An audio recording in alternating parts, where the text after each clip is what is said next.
This programming is sponsored by the Dan L. Duncan Comprehensive Cancer Care Center at Baylor St. Luke's Medical Center, offering comprehensive cancer care that is compassionate, personalized, and driven by clinical research. More at stlukeshealth.org/cancer.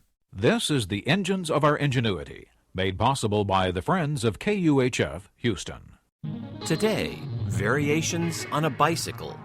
The University of Houston presents this program about the machines that make our civilization run and the people whose ingenuity created them.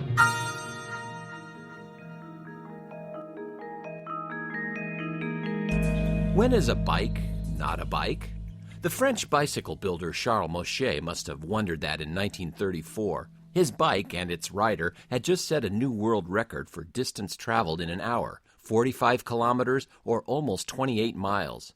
Mochet's bike had 2 wheels, pedals, a chain, and no added aerodynamic aids such as foils or the like.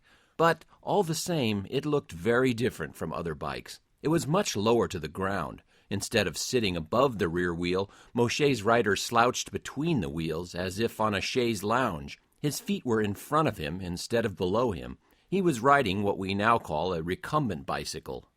The new record caused an uproar. At their very next meeting, the International Cyclist Union, or UCI, debated the issue. After much discussion, they decided, essentially, that Mochet's bike, well, really wasn't a bike, as defined by them. The record was set aside. But critics of the decision noted there might be some other factors at play.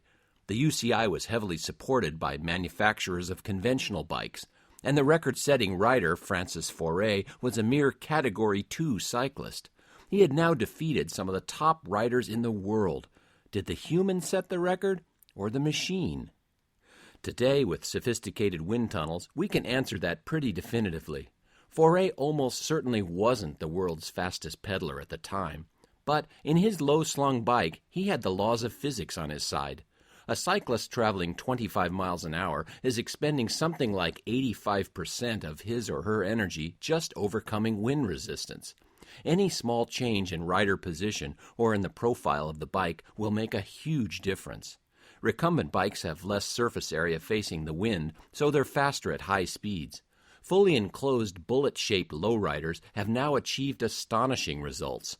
The current 1-hour record in a streamlined recumbent is 90 kilometers versus somewhere in the 50s for a normal racing bike. Mochet appealed the ruling, but he lost, and so recumbents disappeared from races. In the 1970s, they started to make a comeback for recreational cyclists.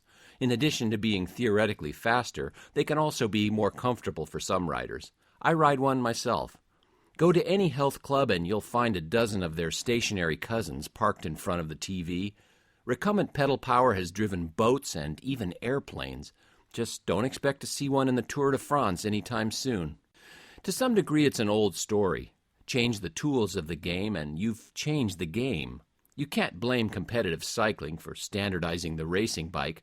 Tradition and previous records count for a lot.